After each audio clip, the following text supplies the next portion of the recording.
Hello everybody, how are you? I am Nored and your teacher here and will be teaching you a different question and their answer.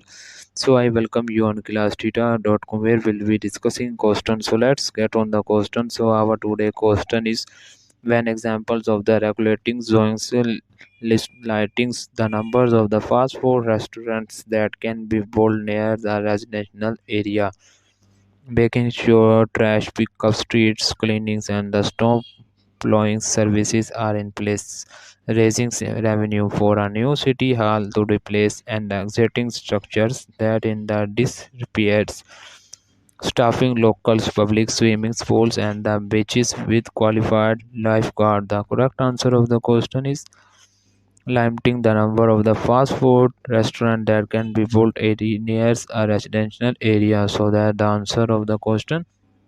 If you are searching any other question, please visit www.classtheta.com and find on the search section. If you have any question to ask, there and ask sessions on the right side of the website. Fill the form and will be answering you as soon as I can. Thank you for watching this video. Please do not forget to like, share, subscribe our channel. Until next question. Bye bye.